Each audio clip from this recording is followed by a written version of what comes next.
আমার মতো এত সুখী নয়তো কারো জীবন, নয়তো কারো জীবন। শালা আমি সারা জীবন একটা বিড়ির টান মানলাম না রে, আর আমার বেটা বলে বিড়ি খাওয়া শুরু করছে। এই কথাও আমার শোনা লাগলো। কেরে ভগা, তুই বলে আজকে স্কুলে যাসনি? এই কথা কে কলো আব্বা তোমাক? তোর হেডমাস্টার ফোন করে কলো আমাক, তুই বলে আজকে স্কুলে যাসনি। আব্বা হসে কি আজ আনা আমি বল্টুর বাড়ির থেকে নোট আনবার গেছনু, সেজন্য স্কুলে যাবার পাইনি। তে কাপড় ধোয়ার সময় তোর মা বলে তোর পকেটের থেকে একটা ম্যাচ পাছে। আব্বা আজকে আমরা বন্ধুরা মিলে না ভাটা বানাসলাম, তো ভাটা বানানোর ওটি আগুন ধরনের ম্যাচটা আমার পকেটের মধ্যেই আসলো। প্যান্টের আরেক পকেটের থেকে বলে সিগারেটের প্যাকেট পাওয়া গেছে। ওহো বল্টু, শালা তুই আমার মান সম্মানটাই নষ্ট করে ফেল দিলু।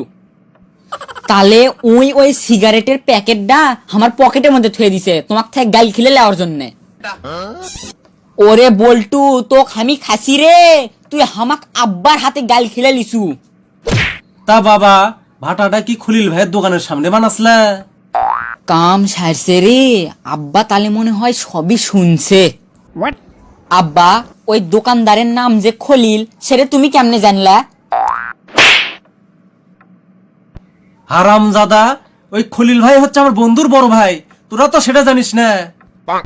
খলিল ভাই আমার কাছে আজকে মোবাইল করছিল, মোবাইল করে কলো তোমার বেটা আজকে আমার দোকানের থেকে সিগারেট কিনে খেলো। আব্বা সিগারেট তো আর আমি খাইনি, সিগারেট খাসে বল্টুরা। খলিল ভাই আমাকে হোয়াটসঅ্যাপে ভিডিও পাঠাতেছে, কেরা কেরা বিড়ি টানছে, সেটা কি তোকে দেখামো? আজ আমি শেষ, আজ আমাকে আর কেউ বাঁচাবের পাবি না। এই শেষ চেষ্টাটা করে দেখি। আব্বা তুমি বিশ্বাস করো, আমি কলে বিড়ি খাওয়ার জন্য ওটি যাইনি।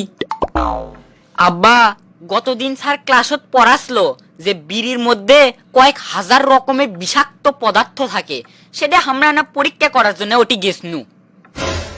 ও তাহলে তোরা প্রতিদিনই খলিল ভাইয়ের দোকানত যে উল্লেখ গবেষণা করিস?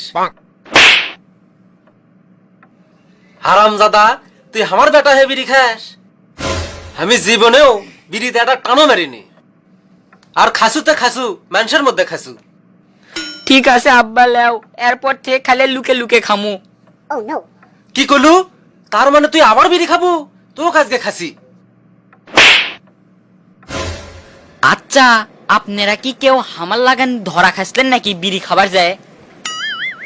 আর যারা যারা জীবনেও বিড়ি খাননি তারা না ঝটপট কমেন্ট করে জানান তো, তাগের শোনা মুখ খানা না দেখি।